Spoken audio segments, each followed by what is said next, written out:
Assalamu alaikum class. Today we are going to start our new course and it is about family medicine, basically general medicine in OPD.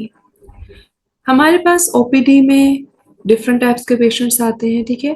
Emergency हमने देखा था कि patients जो होते हैं वहाँ पे बिल्कुल इमरजेंसी कंडीशंस के साथ आते हैं जिनका हमें फ़ौरन ट्रीटमेंट करना बहुत ज़रूरी होता है। लेकिन उसके ऑपोजिट अगर आप जनरल ओपीडी की बात करें तो यहाँ पे आपको हर टाइप का पेशेंट मिलता है। क्रॉनिक डिजीज़ेज़ के साथ भी आ सकते हैं पेशेंट, एक्यूट इलनेस के साथ भी पेशेंट आ सकते हैं।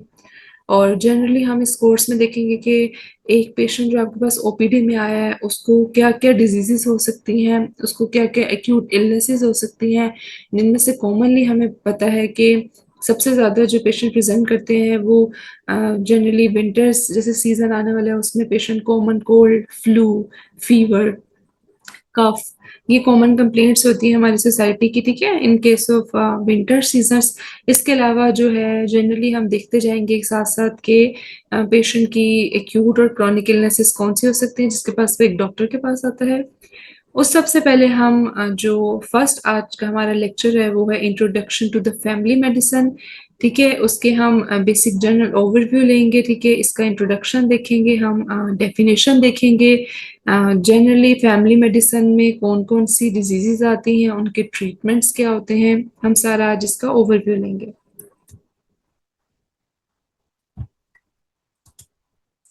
सबसे पहले तो किसी भी चीज़ की डेफिनेशन जानना बहुत ज़रूरी है।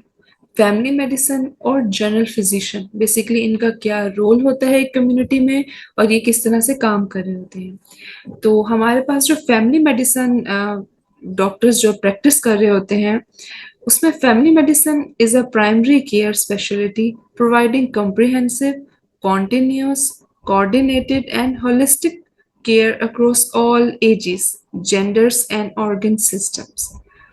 ये डेफिनेशन बहुत वास्ट डेफिनेशन है और इसमें सबसे ज्यादा जरूरी यही जानने के लिए है कि बेसिकली जो फैमिली मेडिसिन है वो इतनी वास्ट फील्ड है कि उसमें किसी भी किस्म के एजेस, कोई इसमें वो नहीं होता कि एक स्पेसिफिक एज के साथ ये रिलेट करी होती है। जब भी फैमिली मेडिसिन की टर्म आएगी जो एक जीपी जनरल फिजिशियन बैठा हुआ है तो वो बर्थ से लेकर बिल्कुल ओल्ड एज तक, ठीक है, वो सारे पेशेंट्स की टेक केयर करेगा, वो सारे पेशेंट्स को चेक करेगा। और अगर हम यहीं पे बात कर लें कि family medicine versus internal medicine, कि इंटरनल मेडिसिन के अंदर क्या क्या चीजें आती है, तो इंटरनल मेडिसिन बेसिकली जो होती है वो अडल्ट एज से स्टार्ट होती है। 18 प्लस के जो पेशेंट्स होते हैं वो फैमिली इंटरनल मेडिसिन में आते हैं। और फैमिली मेडिसिन में मैंने आपको बता दिया it is related to all ages from birth to death, okay, and any gender और किसी भी ऑर्गन सिस्टम के बारे में हमारी जो है वो पेशेंट कंप्लेंट लेके आ सकते हैं। जबकि मैंने बता दिया आपको कि जो इंटरनल मेडिसिन है वो 18 प्लस के पेशेंट्स होते हैं हमारे पास, मोस्टली अडल्ट के, और उसमें हमारे पास स्पेशलिटीज आ जाती हैं जैसे एक गायनाकोलॉजिस्ट, पीडियाट्रिशियन, ठीक है। ये स्पेशलिटीज जो होती हैं वो अंडर आती हैं आपके इंटरनल मेडिसिन में। जो एक जीपी बैठा होता है वो जनरली आपकी सारी कॉमन कंप्लेंट्स को एड्रेस कर रहा होता है। ओके, नेक्स्ट स्लाइड्स की तरफ हम देखते हैं। अब हम देखते हैं एक स्कोप ऑफ फैमिली मेडिसिन, ठीक है। स्कोप तो अगर आप देखा जाए तो ये इसका बहुत ज्यादा है क्योंकि एक जीपी जो बैठा है उसके पास किसी भी किस्म का पेशेंट, किसी भी एज का पेशेंट आ सकता है, ठीक है। जनरली हमारे घरों में जब भी कोई बीमार होता है तो आपने देखा है कि जब तक कि इतनी कोई इमरजेंसी नहीं होती, इमरजेंसी कंडीशंस क्या होती है, ठीक है, आप पेशेंट को एक देखते हैं, आपका फैसला करते हैं। ये बात बहुत जरूरी है यहीं पे बताना कि एक घर में किसी को भी जब पेशेंट को बीमारी आती है, ठीक है, तो उसके रिलेटिव्स कैसे समझते हैं कि इसको हमने इमरजेंसी लेके जाना है या इसको हमने जनरल फिजिशियन के पास एक ओपीडी सेंटर में लेके जाना है, ठीक है। तो बेसिकली होता ये कि अगर तो पेशेंट जो है अगर हम ओल्ड एज में बात करें, ठीक है, या फिर क्रॉनिक डिजीजेज में बात करें जिसमें हमारे पास हाइपरटेंशन आ जाती है, ठीक है, डायबिटीज आ जाती है बेसिक क्रॉनिक डिजीजेज में, या एस्थमा आ जाता है, ठीक है। तो अगर पेशेंट इन सारी डिजीजेस के साथ है तो वो एक्यूट इलनेसेस के साथ भी प्रेजेंट कर सकता है। जैसे कि हमने देखा था कि अगर एक हाइपरटेंशन का पेशेंट है तो वो जनरली हाइपरटेंशन, ज्यादा बीपी, या फिर इन केस ऑफ लो बीपी के साथ वो इमरजेंसी में भी प्रेजेंट हो सकता है। और इन दोनों केसेस में अभी एक पेशेंट एकदम से फेंट हो गया, ठीक है, निल हो गया, तो अगर तो सही से एड्रेस नहीं कर पाया कि पेशेंट का बीपी क्या है, तो वो जनरली पेशेंट्स को ओपीडी में भी ले आते हैं उनके रिलेटिव्स। फिर हम वहां पे फौरन पेशेंट का बीपी चेक करते हैं एक जीपी सेटिंग में, और फौरन पेशेंट को हम रेफर कर देते हैं कि आप इसको किसी टर्शियरी केयर में इमरजेंसी में ले जाएं, ठीक है। और जनरली अगर एक पेशेंट को हमारे पास डायबिटीज के साथ है, ठीक है, उसकी शुगर लेवल पेशेंट जो है वो बिल्कुल नील हो गया, ठीक है, हाइपोग्लाइसीमिया के साथ प्रेजेंट किया, तो वो ओपीडी केसेस में भी प्रेजेंट किया जाता है। तो ऐसे पेशेंट्स को जनरली हम जो है वो फॉरेन टर्शियरी केयर में रेफर कर देते हैं, क्योंकि हम एक्यूट इलनेसेस वही देखेंगे जिसके पास हमारे पास पूरे ट्रीटमेंट मौजूद होगा। तो जनरली आपकी जो ओपीडी सेटिंग्स होती है उसमें आपके पास इंट्रामस्कुलर इंजेक्शन तो लग रहे होते हैं, लेकिन ज्यादातर जो है आईवी मैनेज करना, वो भी इमरजेंसी कंडीशन में, वो इतना आसान नहीं होता, ठीक है। तो ये बेसिकली सारी चीजें इमरजेंसी सेटिंग की होती है। इसके अलावा अगर एक पेशेंट आपके पास घर में कॉमन कोल्ड के साथ है, सर्दियां आ गई हैं, ठीक है, उसको हाई फीवर है, ठीक है, और इस तरह के केसेस में, या फिर पेट दर्द की वो शिकायत कर रहे हैं, या फिर जनरली उसको मोशन वॉमिटिंग, ठीक है, इस तरह की कोई कॉन्स्टिपेशन के साथ है पेशेंट, तो इस तरह के पेशेंट्स को फिर जो है उनके रिलेटिव्स वो जनरली हमारे पास ओपीडी में ही लेके आते हैं, ठीक है। तो ये एक वास्ट हमारे पास टर्म है फैमिली मेडिसिन की, ठीक है। इसमें हम पेशेंट को प्रिवेंटिव मेडिसिन भी दे रहे होते हैं, बच्चों में हम ओपीडी में वैक्सीनेशन भी कर रहे होते हैं, ठीक है, पोलियो की वैक्सीन भी अवेलेबल होती हैं, ठीक है। इसके अलावा एक्यूट इलनेस को हम केयर कर रहे होते हैं, जैसे मैंने बताया कोई पेशेंट जो है वो फीवर, रनी नोज के साथ, कफ के साथ, या गेस्ट्राइटिस के साथ, या एब्डोमिनल पेन और आइदर वॉमिटिंग, डायरिया, कॉन्स्टिपेशन के साथ प्रेजेंट हुआ है। इसके साथ साथ क्रोनिक डिजीजेज में भी एक पेशेंट जो है वो asthma basically patient already diagnose होता है, तो वो हमारे पास आता है, तो हम उसको जनरली जो मेडिसिन है वो जो पहले भी ले रहा होता है उससे वही उसकी सेवेरिटी को देखते हुए रिकमेंड करते हैं। साथ साथ जो ओपीडी एक जनरल फिजिशियन बैठा हुआ है, वो पेशेंट को कुछ टेस्ट भी लाजमी रिकमेंड करता है उसकी सवेरिटी को देखते हुए, ठीक है। अगर आप देखें तो एक जीपी जो है वो ब्लड टेस्ट भी रिकमेंड कर सकता है, ठीक है, वो अस्थमा के केसेस में आपका एक्सरे, चेस्ट एक्सरे रिकमेंड कर सकता है, ठीक है, ताकि देखा जाए कि पेशेंट कितना सवेयर है उसको अटैक, ठीक है। तो ये सारी चीजें हम देख लेते हैं स्कोप ऑफ फैमिली मेडिसिन में। क्रोनिक डिजीजेस में हमारे पास जो है वो डायबिटीज आ गई है, ठीक है, हाइपरटेंशन आ गया है।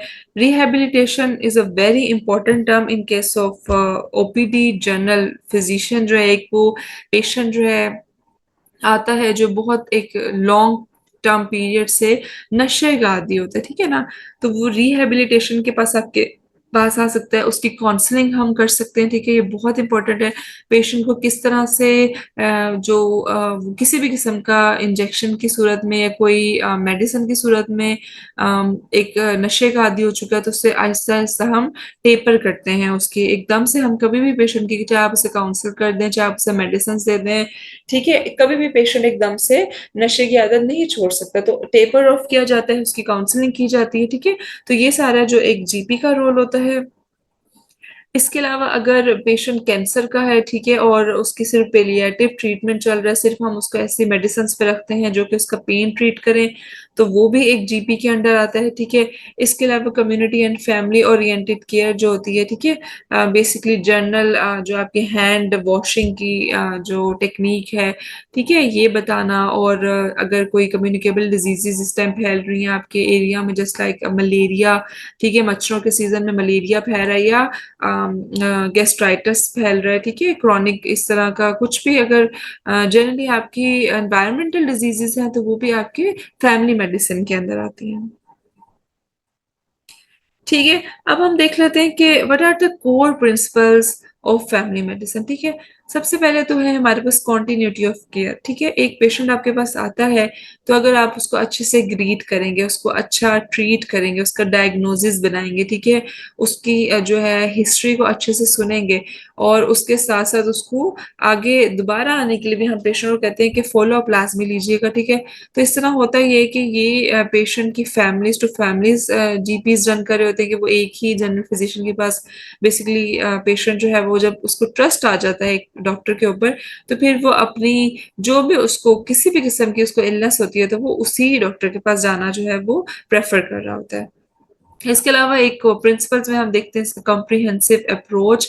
ठीक है, आपकी अप्रोच इस तरह की होनी चाहिए ताकि आप डायग्नोसिस बिल्कुल इस तरह का बनाएं कि वो पेशेंट को ऐसी मेडिसिन दी जाएं ताकि उसका फौरन इलाज हो सके। एक्सेसिबिलिटी आ जाती है इसमें, पेशेंट सेंटर्ड केयर। ठीक है, जरूरी है कि आप पेशेंट के जो है, बड़ा जरूरी होता है हमारी कम्युनिटी में हम पेशेंट का देखें कि उसका स्टेटस क्या है। ठीक है, लो सोशो इकोनॉमिक स्टेटस के साथ पेशेंट प्रेजेंट कर रहा होता है तो वो बाजू का हम मेडिसिन लिख के देते हैं तो वो खुद ही बताता है कि डॉक्टर साहब मैं इतनी महंगी दवाइयां नहीं ले सकता, तो आप मुझे या तो कोई अपने पास से दे दें या फिर आप मुझे कोई सस्ती मेडिसिन लिख के दें। तो ये बड़ा जरूरी होता है कि पेशेंट की अप्रोच को देखते हुए आप उसके रिलेटेड उसे मेडिसिन सजेस्ट करें। फैमिली एंड कम्युनिटी ओरिएंटेशन इसमें आ जाती है।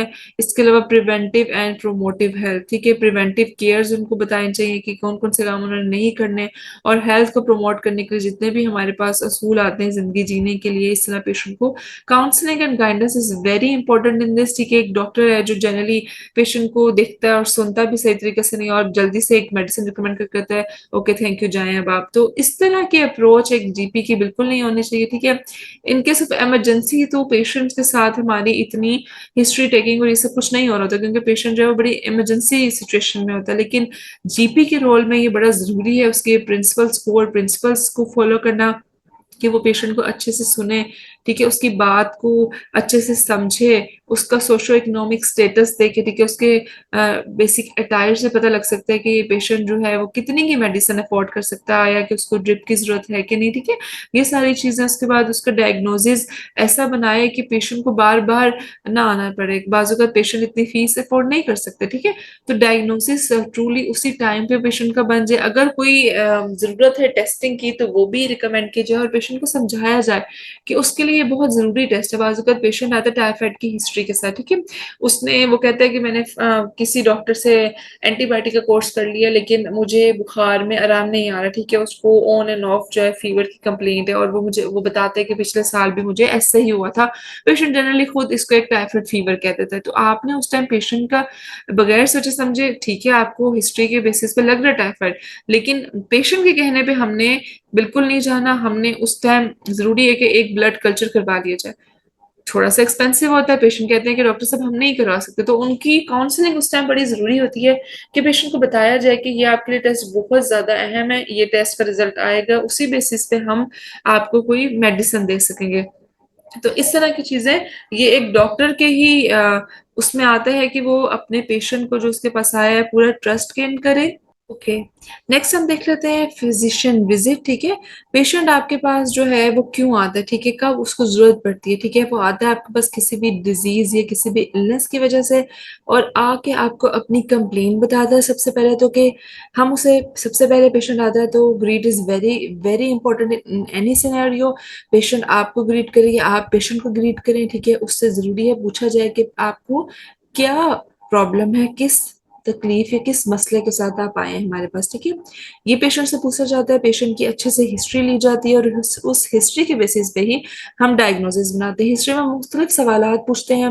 अगर वो कह रहे हैं पेट दर्द की शिकायत के साथ आया तो पूछा जाता है कि आपने क्या खाने दोपहर को आया तो जी आपने सुबह नाश्ता क्या किया था। ठीक है, कब से पेट में दर्द है, सवेरिटी पूछी जाती है, किसी साइड पे तो नहीं जा रहा। अपेंडिसाइटिस को हम इसमें रूल करते हैं। साथ हम और कंप्लेंट्स पूछते हैं कि पेट दर्द के साथ आपको वॉमिटिंग या मोशन की कैफियत तो नहीं है। तो ये सारी चीजें जो होती है हम हिस्ट्री इसलिए ले रहे होते हैं ताकि हम अपने प्रॉपर डायग्नोसिस की तरह जा सकें। और 70% अबव केसेस में हमारा जो डायग्नोसिस बनता है on the basis of history वो हमेशा ट्रू बन रहा होता है। ठीक है, इसके अलावा जरूरी है कि पेशेंट को अच्छे से सुना जाए, उसकी बात को बीच में ना काटा जाए, ना उसको इंटरफेयर किया जाए। ठीक है, पेशेंट को लगे कि आप पेशेंट को अच्छे से गुड लिसनर के तौर पर सुन रहे हैं। ठीक है, वरना अक्सर आपने देखा होगा कि पेशेंट्स कंप्लेंट करते हैं कि हम इतने बड़े डॉक्टर के पास गए थे लेकिन उसने हमें सुनना गवारा नहीं किया। हमारी नॉर्मल सेटिंग में इस तरह की चीजें हो रही होती हैं कि पेशेंट डॉक्टर रिलेशनशिप इतना ट्रस्ट के नहीं होता है और पेशेंट जो है वो कंप्लेन कर रहा होता है। बाज़ डॉक्टर्स भी जल्दी में पेशेंट को अच्छे से नहीं सुन रहे होते हैं। ठीक है, चाहे वो सुन समझ सही रहे हैं, वो डायग्नोसिस सही कर रहे हैं, वो ट्रीट सही कर रहे हैं, लेकिन ऐसे डॉक्टर का जो फिर पेशेंट के जहन में किस तरह से पड़ जाता है कि वो दोबारा ऐसे डॉक्टर के पास कभी भी नहीं जाना चाहता। वो कहते हैं इसने तो मेरी बात सही से सुनी नहीं। तो इन एनी रिलेशन और in any scenario good listener जो होना है वो बहुत जरूरी है, ताकि आप पेशेंट को अच्छे से समझें, उसको सुने, ठीक है। इसके अलावा वाइटल्स बहुत इंपॉर्टेंट है आपकी क्लिनिकल सेटिंग में। हम हमारे पास जो है वो बीपी मॉनिटरिंग जरूरी है। हम कफ लगा के पेशेंट का जो है बीपी चेक करते हैं। हमारे पास थर्मामीटर होना चाहिए इन केस ऑफ फीवर, जो है पेशेंट का जो हम थर्मामीटर से फीवर चेक करते हैं। पल्स हम जनरली ले रहे होते हैं। इसके अलावा जो है ऑस्कल्टेट करना इन केस ऑफ अगर आपको लगे कि कोई रेस्पिरेटरी डिजीज है, या फिर जनरली पेशेंट एक कॉमन कोल्ड के साथ भी आया तो उसका लंग्स तो नहीं इफेक्ट कर गए, चेस्ट इन्फेक्शन तो नहीं हो गया, तो इसके लिए हम ऑस्कल्टेट भी पेशेंट को कर रहे होते हैं, ठीक है। एक बात बहुत इंपॉर्टेंट है कि अगर आपने किसी एक मेल डॉक्टर ने किसी फीमेल को एग्जामिन करना है, ठीक है ना, चाहे उसको पेट में दर्द है, हमने अपेंडिसाइटिस को रूल करना है, ठीक है, तो इस सूरत हाल में आपके पास किसी फीमेल नर्स का या साथ उनकी कोई रिलेटिव फीमेल है तो उनकी मौजूदगी में ये चीज करना बड़ी जरूरी होती है, ठीक है, ताकि किसी भी बात से कोई ऐसी वैसी चीज से बचा जा सके। ये हमारी सेटिंग में बड़ी मेन चीजें हैं। और जरूरी होता है कि पेशेंट का अगर हम उसी टाइम पेशेंट आता है और अगर उसका बीपी हम देखते हैं जनरल सेटिंग में अबव 220 है या अबव 200 है, तो जरूरी होता है कि उसे फौरन हम इमरजेंसी में भेजें, ठीक है। या पेशेंट हाइपरटेंशन के साथ आए तो भी आपका rapid decision is very important in this case. जरूरी बिल्कुल ये सही बात नहीं है कि हम पेशेंट को वहीं बिठा के उसको ट्रीट करने की कोशिश करें और जो है वो वर्स आउटकम्स हमारे पास आए। एक फैमिली फिजिशियन का क्या रोल होता है, ठीक है। सबसे पहले तो कि देखा जाए कि वो हेल्थ केयर सिस्टम में फर्स्ट अप्रोच होता है पेशेंट की, ठीक है। फैमिली फिजिशियन जो होता है सबसे पहले पेशेंट को कोई भी मसला होता है तो वो फौरन जो है रशन करता है एक ओपीडी में या एक फिजिशियन के पास, ठीक है। इसके अलावा फिर डिपेंड करता है फिजिशियन के ऊपर कि वो फिर आगे रेफरल्स देता है, वो पेशेंट को रेफर करता है इन टर्शरी केयर, अगर तो वो देखता है कि डिजीज मैनेजेबल नहीं है, ठीक है। इसके अलावा हमारे पास स्क्रीनिंग्स और वैक्सीनेशन भी होती है। मैंने बताया कि बच्चों में जो उनकी ड्यूरिंग बर्थ से लेकर एट बर्थ जो टीबी की वैक्सीन लगती है, इसके अलावा जितनी भी एट 10-14 वीक्स, और इसके अलावा 4 मंथ्स पे 9 मंथ्स पे जो एमएमआर, ये सारी वैक्सीनेशन जो है वो भी एक जीपी सेटिंग में अवेलेबल होती हैं। एक्यूट और क्रॉनिक डिजीजेस को मैनेज कर रहे होते हैं हम, ठीक है। Councils on lifestyles and mental health, ठीक है। एक पेशेंट आपके पास आया है, चाहे वो रिहेबिलिटेशन के पर्पज से आया, चाहे वो साइकेट्रिक डिसऑर्डर्स के साथ आया है, तो उनकी पेशेंट को उस बात को सुनना, उनको काउंसल करना, ठीक है। उनके रिलेटिव्स को समझाना कि ये पेशेंट, लोग कहते हैं बहुत सारे हमारे पास पेशेंट आते हैं जो मेंटल इलनेसेस में पेशेंट जो होते हैं, बायपोलर होते हैं, बायपोलर डिसऑर्डर, शिजोफ्रेनिया, तो उनके रिलेटिव्स या फिर जो जनरली ओसीडी का जो पेशेंट आता है आपके पास, ऑब्सेसिव कंपल्सिव डिसऑर्डर, तो इस तरह के पेशेंट्स को उनके रिलेटिव्स कह रहे होते हैं कि एक ड्रामे कर रहे हैं, ठीक है, इसको कोई मसला नहीं है। तो उन पेशेंट्स के रिलेटिव्स को, ठीक है, उनकी फैमिली को उनको बताना कि ये एक ट्रीटेबल डिजीज है, ठीक है, ये जनरली एक डिजीज है, ये दिमागी मसला है, ठीक है, उनको समझाना, उनको काउंसल करना, ठीक है। इसके अलावा कौन से ऐसे लाइफ स्टाइल्स, कौन सी ऐसी चीजें अपनाई दें जिनसे उनका पेशेंट जो है वो रिकवर कर सकता है, ये उनकी काउंसलिंग करना भी एक पेशेंट के साथ साथ उनकी फैमिली की काउंसलिंग करना भी बहुत जरूरी होती है। ठीक है, अगर हम प्रोसेस देखें तो बेसिकली एफिशिएंट है हमारा। जनरली पेशेंट जैसे ही आपके पास ओपीडी में आता है तो उसको फौरन हम उसकी डायग्नोसिस करते हुए पेशेंट को ट्रीट कर सकते हैं। टाइमली पेशेंट आ जाए तो it is very good. Patient centred हमें रहना चाहिए, ठीक है। और equity discrimination, it is very important term. हमारे पास किसी भी नस्ल, किसी भी तबके, किसी भी रंग का, ठीक है, पेशेंट आए, हमने बगैर ये सोचे समझे कि ये हमारी जात से, नस्ल से है कि नहीं, हमें एज अ डॉक्टर जो है इस बारे में बिल्कुल भी इस चीज से लाइल होना चाहिए। हमें हर तरह से पेशेंट का इलाज जो है वो अच्छे से एक इंसानियत के तौर पर करना चाहिए। अगर हम देखें कि पेशेंट को जो हैंड हाइजीन है वो हर पेशेंट को जनरली एक ओपीडी फिजिशियन में जिम्मेदारी होती है कि वो पेशेंट को बताए कि जो मोस्टली कम्युनिकेबल डिजीज है वो आपके हाथों से ही एक पेशेंट से दूसरे पेशेंट को फैलती है, ठीक है। कभी कभी हाथ से, कभी कभी टच से फैल रही हैं, जो मोस्टली हमारे पास रैशेज हैं। इसके अलावा जो ड्रॉपलेट्स हैं, नेजल ड्रॉपलेट्स, ठीक है, तो वो भी आपकी कहीं भी जिस्म के हिस्से पे गिर के आगे जो है ट्रांसफर कर सकते हैं। तो इसलिए इन चीजों को भी गाइड करना एक जनरल फिजिशियन की जिम्मेदारी होती है। ठीक है, हम बेसिकली पेशेंट को लाइफ़स्टाइल मॉडिफ़िकेशंस बताते हैं कि आपकी अगर एक पेशेंट हाइपरटेंसिव है, तो उसको हम लाइफ़स्टाइल मॉडिफ़िकेशन क्या बताएँगे, ठीक है? उसको हम बताएँगे कि देखिए आपका जो बीपी है, वो एक बहुत लंबे अरसे से जो है काफ़ी ज़्यादा रह रहा है। तो आप देखिए अपनी कहीं आपकी ज़िंदगी में जो आप खाना खा रहे हैं उसमें ऑयल, ठीक है? ऑयल रिड्यूस करें, कोशिश करें ऑलिव ऑयल में खाना बनाएँ, नहीं अफ़ोर्ड कर सकते तो जितना कम ऑयल या घी हो सके वो यूज़ करें, ठीक है? अब एक यंग पेशेंट है तो हम उसको एक्सरसाइज रिकमेंड करते हैं, सॉल्ट रिडक्शन लाजमी कहते हैं, ठीक है?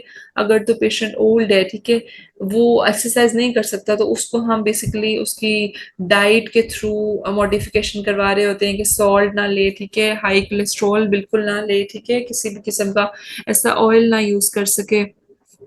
और अगर पेशेंट जो है हमारे पास डायबिटीज के साथ आते हैं तो उनको हम स्पेशली गाइड करते हैं कि आपकी वीट में भी 70% कार्बोहाइड्रेट है, शुगर है, ठीक है, आप जो फल खा रहे हैं उसमें भी शुगर है। तो ऐसे पेशेंट को हम आम का सीजन है तो पेशेंट जैसे जनरली कहते हैं मैंने सिर्फ आम खाया था और जो उनकी शुगर होती है वो बहुत हाई हुई होती है, ठीक है। तो हम पेशेंट को ये उनके लाइफस्टाइल मॉडिफिकेशन थ्रू डाइट हम उनको काउंसिल कर रहे होते हैं कि ये आम में भी बहुत ज्यादा कार्ब्स है, खजूर में बहुत ज्यादा कार्ब्स है, तो पेशेंट को हम कहते हैं आप पीच खा सकते हैं, ठीक है। इस तरह के पेशेंट को फ्रूट का बताया जाए, ठीक है, आप गावा ले सकते हैं जो पेशेंट की जिससे कार्ब्स जो है शुगर जो है वो बहुत ज्यादा हाई ना हो, ठीक है। एक्सरसाइज जो है ओबीज पेशेंट के लिए, ठीक है, जो हमारे पास जिन पेशेंट का कोलेस्ट्रॉल हाई है या पेशेंट की जो आप देखते हैं कि बहुत ज़्यादा अरसे से जो वो मल्टी डिसऑर्डर्स का शिकार है, तो जो एक्सरसाइज है वो बहुत इंपॉर्टेंट है हमारी सारी ब्लड सर्कुलेशन रेगुलेशन के लिए, ठीक है।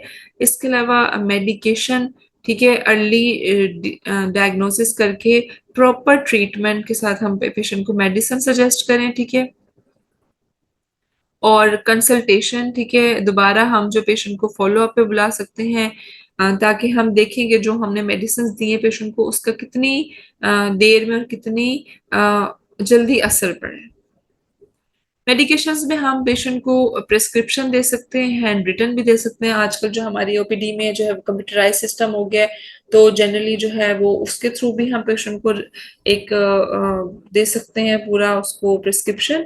फार्माकोलॉजिकल नेम पेशेंट के जो भी आप जैसे एक देते हैं एंटीबायोटिक देते हैं, ठीक है, इन केस ऑफ एनी आप समझते हैं कि आपको नोविडेट देनी है, ठीक है, तो बेसिकली आपने उसका जरूरी है कि आपने ब्रांड नेम के साथ साथ लिखना है कि नोविडेट में आपके बेसिकली आपके पास सिप्रोफ्लॉक्सासिन है, उसकी डोज मेंशन करना इज वेरी इंपॉर्टेंट। 500 mg दे रहे हैं या 1000 mg, नोविडेट बेसिकली आपकी 500 mg में आती है। फिर ये कि जरूरी है कि बताया जाए कि बीडी ओडी या टीडीएस, ठीक है, BD basically twice a day, OD once a day and TDS is a thrice a day, ठीक है। तो फ्रीक्वेंसी बताना बहुत जरूरी है, ठीक है। फिर रूट बताना बहुत जरूरी है कि ये पेशेंट ने किस तरह से लेनी है, ठीक है। रूट बेसिकली आ जाता है जो आप मेडिसिन दे रहे हैं तो आपने डायरेक्ट पेशेंट पूछता है अक्सर हमसे कहता है कि भाई ये मैंने खानी है तो दूध से लेनी है पानी से लेनी है, तो जनरली मेडिसिन जो हम पेशेंट को कह रहे होते हैं कि आप नाश्ते के बाद ले लें, ठीक है, और पानी से मेडिसिन ले लें। रूट बेसिकली आ जाता है कि आईएम दे रहे हैं हम कोई मेडिसिन, आईवी दे रहे हैं या ओरल दे रहे हैं, ठीक है। इनिशियल डोज हमने कब से मेडिसिन स्टार्ट करनी, कितने दिन तक खानी इज वेरी इंपॉर्टेंट। हम बेसिकली अपनी ओपीडी सेटिंग में 3 5 या 7 दिन के प्रिस्क्रिप्शन कर रहे होते हैं एंटीबायोटिक की, ठीक है।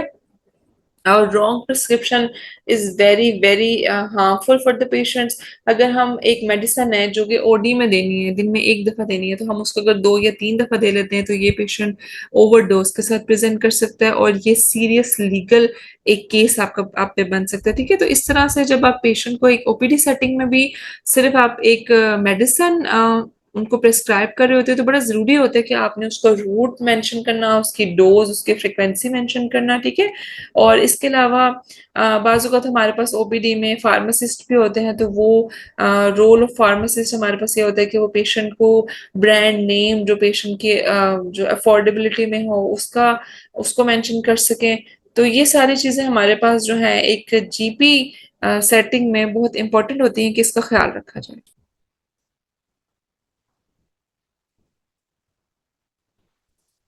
ओके। हमारे पास कुछ ऐसे डिजीजेस पेशेंट आते हैं, तो हम उसमें जो ज़रूरी होता है कि हमने पेशेंट को कौन से टेस्टिंग, मैंने आपको बताया कि हम एक ओपीडी सेटिंग में रिकमेंड कर सकते हैं, ठीक है। उसमें हमारे पास जो नॉन अवॉइडेबल हैं उनमें हमारे पास सेंसिटिविटी टेस्ट आ जाते हैं, ठीक है।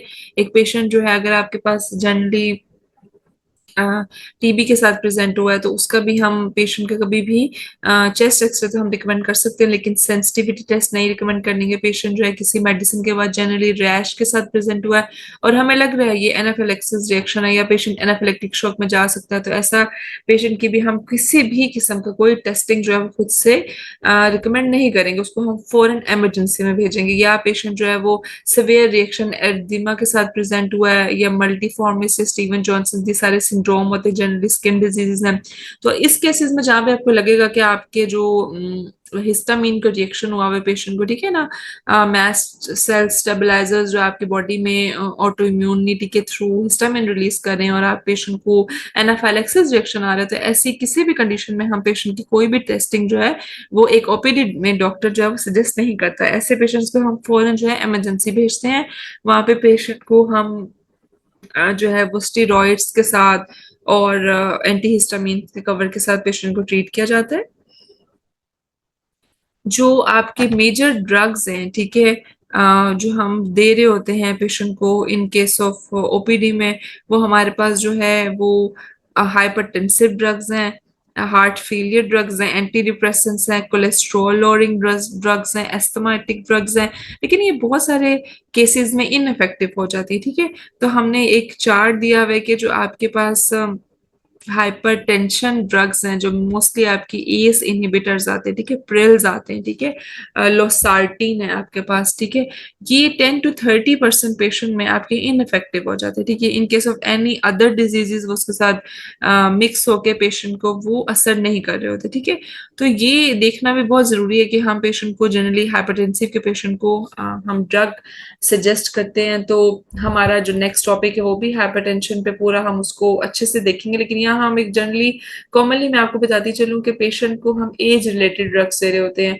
जो अगर अर्ली एज में पेशेंट आया तो फर्स्ट जो लाइन ड्रग होती है हमारे पास होती है बीटा ब्लॉकर्स, ठीक है। बीटा ब्लॉकर्स हमारे पास प्रोपानोलोल होते हैं, ठीक है, लेबीटालोल, ये सारी जो ओल एलओएल ड्रग्स है ये हमारे पास बीटा ब्लॉकर्स हैं। और इसके बाद हम अगर पेशेंट उससे ट्रीट नहीं हो रहा होता तो हम पेशेंट को जो है ये इंड्राल हमारे पास बीटा ब्लॉकर है, फिर हम एस इनहिबिटर्स पे चले जाते हैं, आर्स पे चले जाते हैं, ये प्रिल्स। और इसके बाद जब अबव 50 एजेस में हम मोस्टली पेशेंट को कैल्शियम चैनल्स ब्लॉकर्स दे रहे होते हैं, जो हमारे पास एम्लोडिपीन है, ठीक है, सारे नीमोडिपीन, एम्लोडिपीन, ये सारे जो डिपीन्स है ये कैल्शियम चैनल ब्लॉकर्स हैं, ठीक है। तो डिपेंड कर रहा होता है कि किस एज ग्रुप को कौन सा आपने ग्रुप देना है हाइपरटेंसिव ड्रग्स का। और मैंने आपको बताया कि बाज औक़ात वो इनइफेक्टिव हो जाता है पेशेंट्स में, तो इसके लिए भी हमें फॉलो अप पे पेशेंट को लाजमी बुलाना पड़ता है। हमने जब भी किसी पेशेंट को हाइपरटेंसिव ड्रग्स देनी है तो हमने 3 दिन का बीपी मॉनिटर करना है। ये बहुत इंपॉर्टेंट क्लिनिकल हमारे पास फाइंडिंग है इन ओपीडी केसेस। तो पेशेंट को कभी भी पहली दफा में बीपी हाई होने पे हम कभी भी ड्रग सजेस्ट नहीं करते, उसको एट द स्पॉट दे देते हैं, ठीक है। बोलस ड्रग दे लेंगे, लेकिन हम उसको जनरली प्रिस्क्राइब नहीं करेंगे। हम उसका सुबह शाम 3 दिन बीपी मॉनिटर करेंगे, उसके बाद हम उसको कोई ड्रग प्रिस्क्राइब करेंगे। हार्ट फेलियर ड्रग्स में जैसे बीटा ब्लॉकर है वो भी 15 to 25% इनफेक्टिव हो जाती है पेशेंट्स पे। एंटी डिप्रेसेंट्स जो हमारे पास जो SSRIs हैं, ठीक है, ये भी हमारे पास पेशेंट को 20 to 50% हो सकता है कि वो असर ना करें। और ये सीरोटोनिन रिसेप्टर इंटेगोनिस्ट होते हैं हमारे पास। कोलेस्ट्रॉल लोअरिंग ड्रग्स जो है स्टैटिन्स आपके पास, वो भी डिपेंड करता है कि पेशेंट की ओबीज है पेशेंट या फिर उसको ऑलरेडी कोई हार्ट फेलियर में है पेशेंट, तो 30 to 70% ये ड्रग्स का भी फेलियर हमें देखने को मिलता है। और ऐसे एस्थमेटिक ड्रग्स में जो बीटा 2 एगनिस्ट है हमारे पास, उनका फेलियर भी मिलता है। ओके। एक जनरल सेटिंग, ओपीडी सेटिंग में पेशेंट जो आपके पास आता है, डॉक्टर क्या क्या अप्रोच रखता है, वो प्रिवेंटिव डिजीज, ठीक है, डिजीज को ऑलरेडी अगर पेशेंट हमारे पास जो है पेशेंट आता है और हमें लग रहा है कि उसको ये रिस्क है, रिस्क फैक्टर्स हम देख लेते हैं। एक पेशेंट जो है वो ओबीज है, ठीक है, ऑलरेडी उसको फैमिली प्री डिस्पोजिशन है, ठीक है, जेनेटिक प्री डिस्पोजिशन है, उसकी फैमिली हिस्ट्री में ब्लड प्रेशर का रिस्क है। तो इस सब को देखते हुए हम उसकी हिस्ट्री की बेसिस पे ही अर्ली इंटरवेंशन स्टार्ट कर सकते हैं पेशेंट को। हम ऐसे पेशेंट्स को लाइफस्टाइल मॉडिफिकेशन फर्स्टली बताएंगे। इसके अलावा अगर वो कहते हैं मुझे कभी कभी बहुत ज्यादा सर में दर्द उठता है या मुझे अपनी हार्ट बीट फील होती है, तो हम पेशेंट को प्रोफाइलेक्टिक मेडिसिन पे भी रख सकते हैं।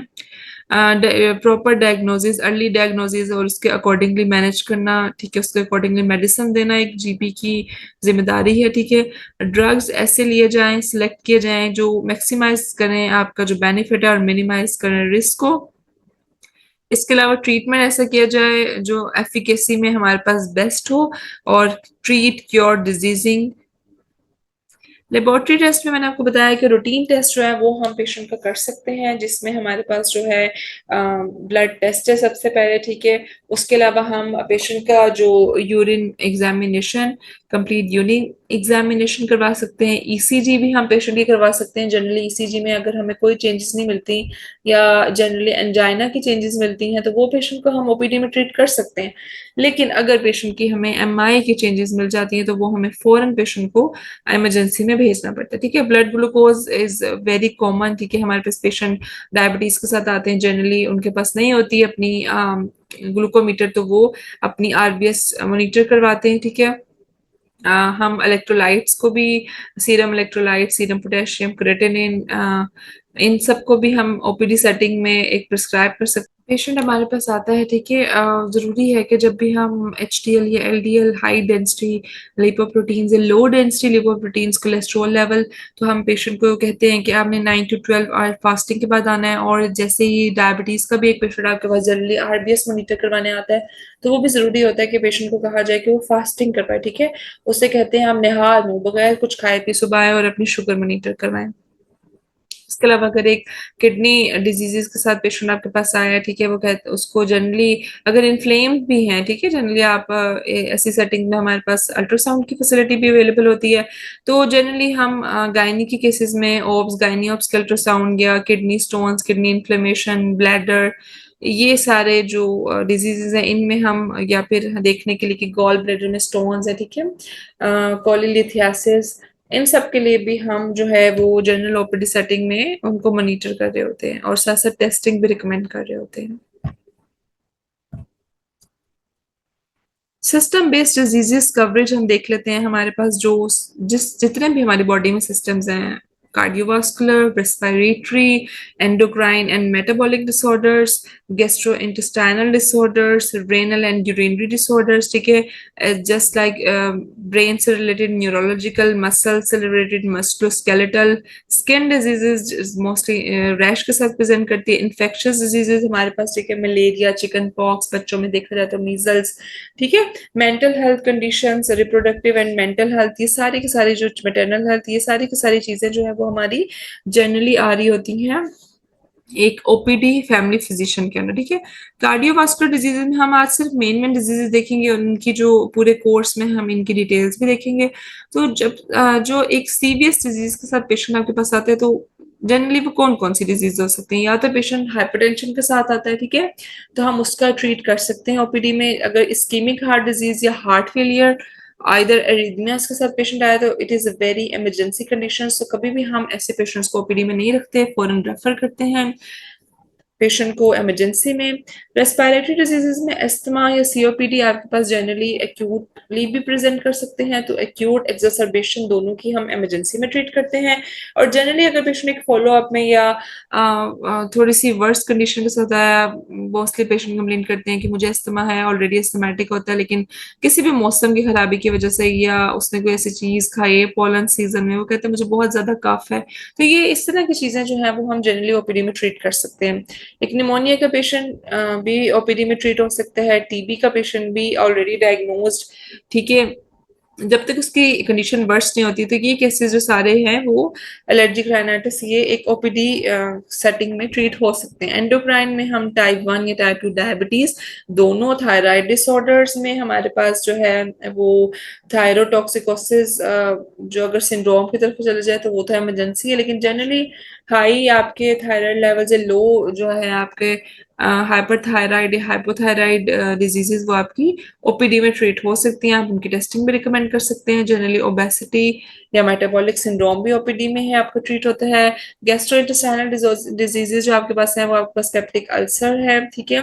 पेशेंट मोस्टली आपके पास आते हैं पेप्टिक अल्सर के साथ या एच पाइलोरी जो बैक्टीरिया उसके साथ, गर्ड के साथ, गैस्ट्रो इसोफेगल रिफ्लक्स डिसऑर्डर्स के साथ, hepatitis very common in our जो है setups, hepatitis A B and C, ठीक है। गैस्ट्रोएंटराइटिस, ठीक है, कंप्लेंट कॉन्स्टिपेशन की या इरिटेबल बाउल सिंड्रोम, हेमोराइड्स का पेशेंट बहुत ज्यादा कॉमनली प्रेजेंट हो रहा होता है। रेनल एंड यूरिनरी डिसऑर्डर्स मैंने भी आपको बताया था कि आपके पास जो इन्फ्लेम्ड किडनी या इन्फ्लेम्ड आपका ब्लैडर ये जो पेशेंट है इसका बहुत ज्यादा हमारे पास आता है। यूटीआई का सबसे ज्यादा कॉमन आपके पास यूटीआईज है, ठीक है। यूरिनरी ट्रैक्ट इन्फेक्शन के साथ पेशेंट आता है वो हम ओपीडी में ट्रीट करते हैं। किडनी स्टोन्स हो सकते हैं, ठीक है। कोई भी क्रॉनिक किडनी डिजीज हो सकती है, लेकिन अगर पेशेंट ऐसा है कि आपको लग रहा है कि पेशेंट का जो क्रिएटिनिन और बान ये सारे लेवल्स, किडनी टेस्ट करवाते हैं आप, ठीक है, क्रिएटिनिन का लेवल चेक करते हैं, यूरिया का लेवल अगर वो बहुत ज्यादा हाई होता है तो ऐसे पेशेंट को हम फॉरन इमरजेंसी भेजते हैं। और हो सकता है किसी क्रॉनिक डिजीज के साथ पेशेंट जो है वो फिर आपके डायलिसिस पे भी जा रहा हो। ओल्ड एज में benign prostatic hyperplasia is very common clinical settings. Neurological disorder में हमारे पास पेशेंट जो जनरली आता है वो हेडेक या माइग्रेन की बहुत कॉमन कंप्लेंट होती है। स्ट्रोक जो है वो सिर्फ अर्ली केयर के तौर पर हम देख सकते हैं, लेकिन स्ट्रोक का पेशेंट मोस्टली इमरजेंसी में जाता है। एपिलेप्सी में भी अगर पेशेंट को बहुत ज्यादा फिट्स नहीं पड़े वो जनरली फॉलो अप के साथ जो है आपके ओपीडी में आ सकते हैं। लेकिन अगर पेशेंट वर्स्ट सिनेरियो में जा रहा है, उसके फिट्स बहुत ज्यादा और पेशेंट इस तरह से प्रेजेंट करता है कि उसके मुंह से झाग निकल रही है, रोलिंग ऑफ आईज है, ठीक है, फ्रोदिंग हो रही है, तो ऐसे पेशेंट को हम फौरन इमरजेंसी में या डिमेंशिया जैसे जो एज ग्रुप हम आपके जो यादाश्त के खोने की बीमारी है इन ओल्ड एज वो भी हम ओपीडी सेटिंग में ट्रीट कर सकते हैं। मस्कुलोस्केलेटल में अगर हम देखें तो जनरली हमारे पास जो डिसऑर्डर्स हैं वो हमारे पास पेशेंट मोस्टली फीमेल्स प्रेजेंट करती हैं लोअर बैक पेन के साथ, ऑस्टियोआर्थराइटिस और रूमेटॉइड आर्थराइटिस के साथ, ऑस्टियोपोरोसिस के साथ, गाउट या फिर कोई इंजरीज या स्प्रेन के साथ। स्किन डिसऑर्डर में हमारे पास acne is very common in young adults, जो हमारे पास वुमेन्स आती हैं उनमें, गर्ल्स आती हैं उनमें एक्नी प्रोन होती हैं, ठीक है। Dermatitis, fungal infections are very common in our society, ठीक है। उसमें सबसे ज्यादा हम पेशेंट को जो है वो एंटी फंगल्स रिकमेंड कर रहे होते हैं, ठीक है। उसमें पेशेंट को बहुत ज्यादा इचिंग हो रही होती है, ठीक है। उसके स्पॉट्स रिंग बॉम्ब्स बहुत कॉमन है, सोरियासिस, एक्जिमा, ये बेसिकली जेनेटिक प्रोडिस्पोजिशन है इसकी। बच्चे बूढ़े हर एज ग्रुप के पेशेंट हमारे पास आ सकते हैं। Scabies is very common.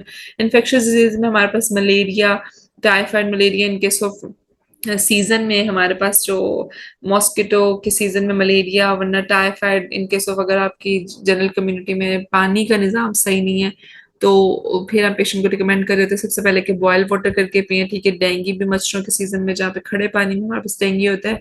Influenza, ठीक है। कोविड हमारे पास आया था, ये भी आपके इन्फेक्शियस डिजीज में आता है। एचआईवी का पेशेंट आ जाता है तो मोस्टली हम उसका ट्रीट से पहले उसकी काउंसलिंग करते हैं और ट्रीटमेंट इसका मोस्टली आपके हॉस्पिटल सेटिंग्स में होता है। मेंटल अगर हेल्थ देखें तो उसमें पेशेंट बहुत कॉमन है हमारे पास, पेशेंट डिप्रेशन के साथ, एंग्जाइटी के साथ, नींद ना आना, ठीक है, इंसोम्निया के साथ पेशेंट रहे, किसी भी अब्यूज के साथ पेशेंट प्रेजेंट करते हैं।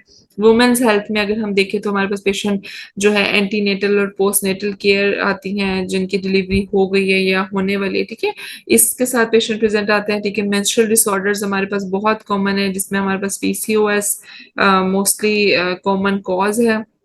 फैमिली प्लानिंग या कंट्रासेप्शन, इसके भी सारी जो चीजें हैं हम ओपीडी सेटिंग्स में देख रहे होते हैं, या ब्रेस्ट और सर्वाइकल कैंसर स्क्रीनिंग, ठीक है। पीडियाट्रिक केयर में हम माए बच्चों को लेके आती हैं कि बच्चे का वजन नहीं बढ़ा, बच्चे का कद नहीं बढ़ा, ठीक है। ग्रोथ एंड डेवलपमेंट मॉनिटरिंग हम अपनी ओपीडी सेटिंग्स में कर रहे होते हैं। इम्यूनाइजेशन, वैक्सीनाइजेशन, जो वैक्सीनेशन और ये वो भी हमारी ओपीडी सेटिंग में होती है। कॉमन इन्फेक्शंस को ट्रीट किया जा रहा होता है। न्यूट्रिशनल डेफिशिएंसीज हमारे पास पेशेंट की जो मेरिस्मस या रिकेट्स है वो देखी जा रही होती है, ठीक है। जीरियाट्रिक केयर में हमारे पास जो है पेशेंट जो है ओल्ड एज में डिमेंशिया, ये ओल्ड एज की जो डिजीजेस को होता है, या फिर पेशेंट जो है वो अल्जाइमर्स के साथ होता है, उनको हम देख रहे होते हैं। एक जनरल हम जनरल ओवरव्यू ले लेते हैं, इनकी डिटेल्स तो हम आगे अपने पूरे कोर्स में देखेंगे। लेकिन एक पेशेंट आपके पास आया है जनरली हाइपरटेंशन का, तो सबसे पहले मैंने बताया कि आपकी ओपीडी सेटिंग में पहले देख लिया उसकी बहुत ज्यादा बीपी रेस तो नहीं है, पहले सबसे पहले तो हम कैपुटिन देख के उसको लो करते हैं। लेकिन जनरली जो हमने देखना है, हमने उसकी लाइफस्टाइल डाइट, एक्सरसाइज, उसका वेट अगर बहुत ज्यादा है तो उसको रिडक्शन, ठीक है, सॉल्ट रिडक्शन, ये सारी की सारी चीजें जो है हम उसको पेशेंट को हम काउंसल कर रहे होते हैं। मेडिकेशन में हमारे पास, मैंने आपको बताया, it depends on the age mostly and the BP conditions. तो हमारे पास बहुत सारी चॉइसेस हैं, एस इनहिबिटर्स हैं, जो हमारे पास आर्ब्स हैं, कैल्शियम चैनल ब्लॉकर्स हैं, डायूरेटिक्स हैं। और पेशेंट का बीपी जो है वो मॉनिटरिंग इज वेरी इंपॉर्टेंट की, ताकि देखा जाए कि पेशेंट का जो है वो मेडिसिन से उसको फर्क पड़ रहा है कि नहीं। ये हमारे पास एक चार्ट है। जो नॉर्मल हमारे पास बीपी है वो आपको पता है 120/80 है। प्री हाइपरटेंशन अगर आपका पेशेंट है उसका बीपी आपको मिलता है 128। जनरली हमारी जो होती हैं वो ओवर टर्म्स पे हमें बीपी नहीं हम ले रहे होते। तो कह लिया जाए कि 140 से अगर अंडर उसका बीपी है, ठीक है ना, सिस्टोलिक प्रेशर की बात कर रही हूँ, तो वो हमारे पास प्री हाइपरटेंशन में आ जाता है। और जस्ट लाइक अगर पेशेंट का बीपी 160 से लो है तो वो स्टेज 1 हाइपरटेंशन के पेशेंट कहलाएगा। और अगर आपके पास पेशेंट पहली बार ही 160 अबव के साथ प्रेजेंट हो गया है तो हम उसको स्टेज 2 हाइपरटेंशन का पेशेंट कहेंगे। डायबिटीज के अप्रोच में पेशेंट को सबसे पहले तो हम हमेशा काउंसलिंग, उसकी हिस्ट्री लेना, उसका प्रॉपर डायग्नोसिस बनाना, और ट्रीटमेंट में डायरेक्ट मेडिसिन के बजाय उसकी काउंसलिंग करना is very important, is a key factor for a general physician कि उसको डाइट और उसकी एक्सरसाइज के थ्रू उसको मैनेजमेंट बताई जाए। फिर ड्रग्स में हमारे पास मोस्टली कॉमन आ जाती है मेटफॉर्मिन, या फिर इन केस ऑफ टाइप 1 इंसुलिन हम दे रहे होते हैं। मोनिटर करते हैं उसका HbA1c जो कि 3 महीनों की आपकी ब्लड शुगर लेवल प्रेजेंट करता है। Food care is very important in case of any injury, patient की जो है वो डायबिटीज के पेशेंट जो है वो वर्स होता जाता है उसका वूंड।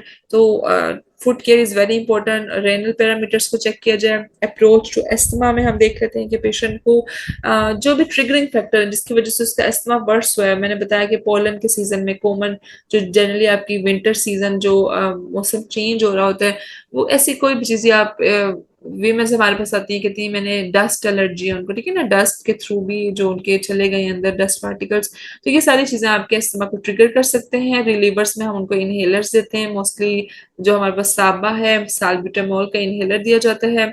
अगर कंट्रोलर के तौर पर देखें तो इनहेल कॉर्टिकोस्टेरॉइड्स भी दी जा सकती हैं। पेशेंट को इनहेलर की टेक्निक बताना ये हमारे जीपी की जिम्मेदारी होती है, क्योंकि बहुत से पेशेंट जो है वो इफेक्टिव तभी भी उनका रिजल्ट नहीं आ रहा होता क्योंकि वो सही से इनहेलर यूज ही नहीं कर रहे होते, ठीक है। प्रिवेंटिव एंड स्क्रीनिंग अगर हम देखें तो उसमें वैक्सीनेशन है फॉर चिल्ड्रन एंड एडल्ट्स, ठीक है। स्क्रीनिंग हम कर सकते हैं ऑलरेडी। पेशेंट अगर मैंने बताया था कि जेनेटिक उसकी फैमिली हिस्ट्री है तो उसकी पहले ही हम ऑलरेडी स्क्रीनिंग कर सकते हैं, हाइपरटेंशन की, डायबिटीज की। कैंसर स्क्रीनिंग हो सकती है, हम जो मेमोग्राफी कर सकते हैं पेशेंट की, अल्ट्रासाउंड हो सकता है ब्रेस्ट का, ठीक है, या फिर सर्वाइकल, प्रोस्टेट, कोलोन, इनके लेवल चेक किए जा सकते हैं हार्मोन्स के। Health education is very important, whether it is diet, exercise और स्मोकिंग, अगर पेशेंट करे तो स्मोकिंग सेसेशन का बताने के। एडवांटेजेस ऑफ फैमिली मेडिसिन हमारे पास ये होते हैं कि आपके ER विजिट्स, आपके हॉस्पिटल के विजिट बच जाते हैं, ठीक है। एक पेशेंट आपके पास जनरली किसी भी मसले के साथ वो एक फिजिशियन के पास जाता है, ना उसको हसल होती है, ठीक है, ना उसको कोई हॉस्पिटल विजिट करना पड़ता है, ठीक है। अर्ली डायग्नोसिस और उसका ट्रीटमेंट स्टार्ट हो जाता है। जरूरी है कि पेशेंट डॉक्टर पेशेंट रिलेशन बहुत अच्छा हो, पेशेंट अच्छे, डॉक्टर अच्छे से पेशेंट की बात सुनेगा, पेशेंट को अच्छे से ट्रीट करेगा, वो दोबारा आपके पास फॉलो अप के लिए आएंगे, तो इस तरह से एक ट्रस्ट डेवलप हो जाता है और ये एक कॉस्ट इफेक्टिव कम्युनिटी केयर भी है। बेसिकली हम देख लेते हैं कि जो कंक्लूजन हमारे पास ओवरऑल जो आज की लेक्चर का है कि फैमिली मेडिसिन जो है वो आपका कॉर्नर स्टोन ऑफ हेल्थ है, ठीक है। आपकी comprehensive care, life long management आपको बता रहा है, ट्रीटमेंट भी कर रहा है और आपके साथ साथ प्रिवेंटिव केयर भी दे रहा है। अब हमने जो जनरली हमारे पास केसेस हैं, OPD केसेस, अब हम उनको स्टडी कर लेते हैं।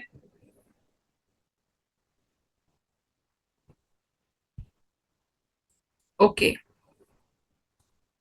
सबसे पहले मैं आपको एक सिनेरियो देती हूँ, ठीक है।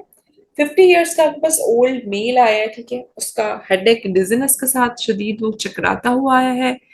वो कंप्लेन करता है कि मेरे पट्टों में बहुत ज्यादा दर्द है। एग्जामिनेशन पे आप फौरन उसका बीपी चेक करना, तो आप देख लें कि पेशेंट आपके पास आया है। तो इस तरह की उसकी एज को देखते हुए, ठीक है, उसकी कंडीशन को देखते हुए, अगर एक ओल्ड एज का आया तो BP monitoring is the key, ठीक है।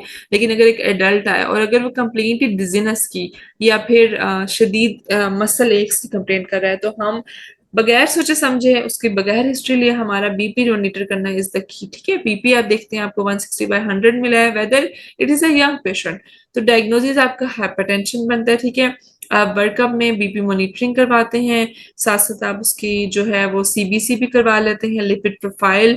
ठीक है, ये सारी की सारी चीजें आपकी जो बीपी होता बेसिकली, अगर आप इसकी फिजियोलॉजी की तरफ जाए तो या तो दिल की वजह से होगा या रेनल डिजीजेस में होगा।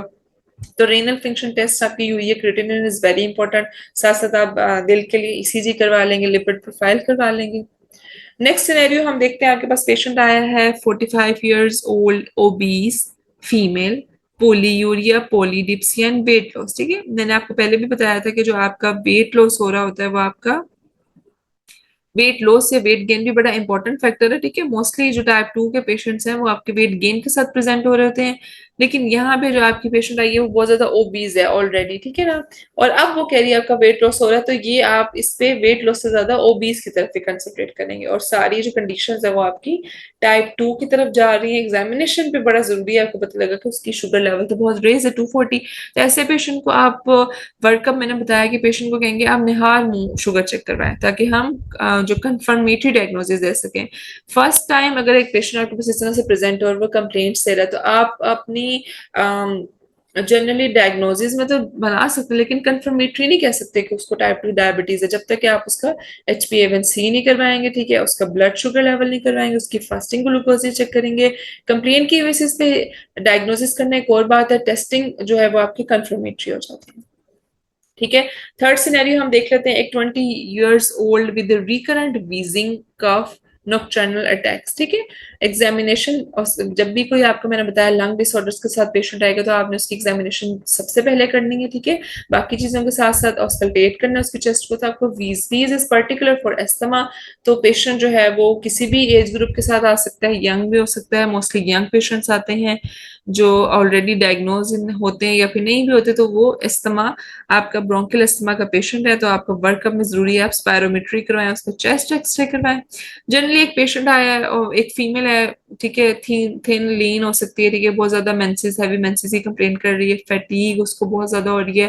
पेशेंट की आप चेक करते हैं तो बड़ी पेलर मिलती है आपको। जब आप उसका एग्जामिनेशन पे सीबीसी सिंपल करवाते हैं, एचपी देखते हैं तो 8 मिलता है आपको लेवल। ठीक है, इट्स वेरी लो। तो हम जनरली ऐसे पेशेंट को, और लो एमसीवी भी, ये भी आप दोनों जो है वो सीबीसी पे देखते हैं। एमसीवी लो आपको मोस्टली आयरन डेफिशिएंसी एनीमिया में मिल रहा होता है, तो कंफर्मेटरी डायग्नोसिस देखिए। अब ये बात हो रही है एग्जामिनेशन के बगैर, अभी आपने जस्ट देखना कि आपके पास एक फीमेल आई है, वो बता रही है उसको हैवी मेंसेस हैं, और वो जो कहती, वो आपा कहती है कि मुझे 10 दिनों से बहुत ज्यादा हैवी ब्लीडिंग हो रही है। तो ये जनरली आपके माइंड में बात जाती है कि पेशेंट इज एनीमिक, हम जनरली एनीमिया का ट्रीटमेंट कर सकते हैं। ठीक है, तो फिर हम जब एग्जामिनेशन करवाएंगे उसमें हमें कंफर्म हो जाएगा, जब एचपी लो होगी, जब एमसीवी लो होगी, ये आयरन डेफिशिएंसी एनीमिया की पेशेंट है। फिर हम देख लेते हैं एक्यूट रिस्पायरेटरी इन्फेक्शन का पेशेंट जो हमारे पास है, वो 7 year old with fever, cough, runny knows.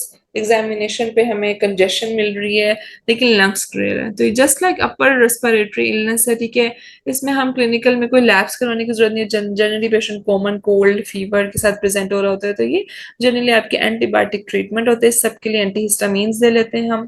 पेप्टिकल से डिजीज का पेशेंट जो है वो, जैसे एक 40 year old फीमेल आई है विद एपिगेस्ट्रिक पेन, जनरली जो आपकी पेप्टिक अल्सर डिजीजेज होती हैं, ठीक है, वो आपकी रिलीव हो जाती है फूड से। ठीक है, दो आपकी कंडीशंस है यहाँ पे।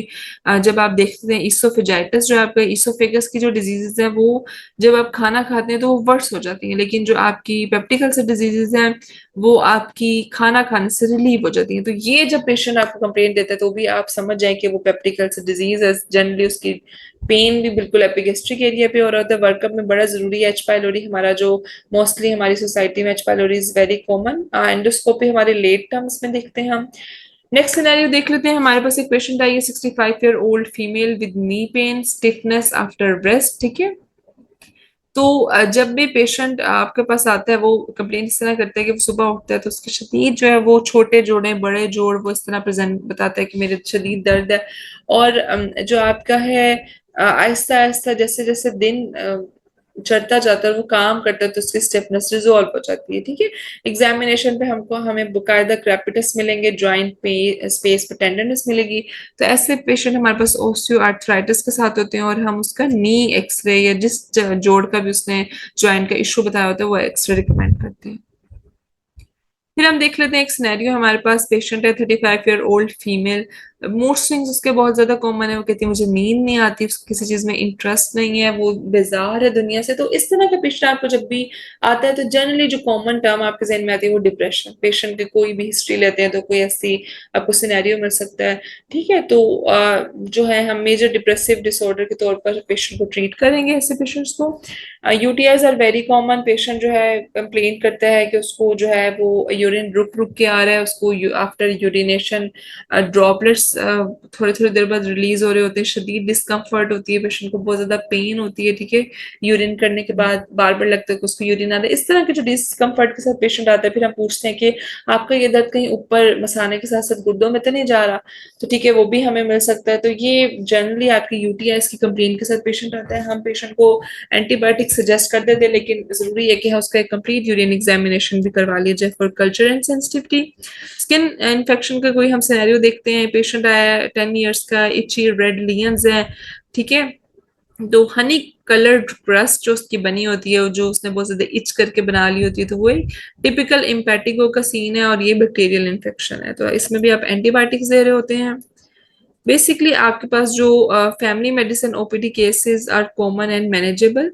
हम पेशेंट की हिस्ट्री, उसके एग्जामिनेशन, उसकी टेस्टिंग, उसकी बेसिक इन्वेस्टिगेशन पे हमारा फोकस होता है। गोल हमारे पास यही होता है कि पेशेंट का अर्ली डायग्नोसिस किया जाए, अर्ली डिटेक्शन करेंगे, उसके लिहाज से हम ट्रीट कर सकेंगे पेशेंट को, prevention of complications and holistic care. Thank you so much. आज का लेक्चर हमारा जर्नल था, इंट्रोडक्शन देखा हमने फैमिली मेडिसिन का, हमने अपनी ओपीडी सेटिंग्स में जो कॉमन डिजीजेस हो सकती हैं वो देखी, उनका हमने ओवरव्यू लिया, उनके ट्रीटमेंट का। अब हम अपने जो नेक्स्ट जो हमारे डेज हैं उसमें हम जनरली वन बाय वन सारी डिजीजेस को हम अच्छे से स्टडी करेंगे, उसका ट्रीटमेंट देखेंगे। Thank you so much.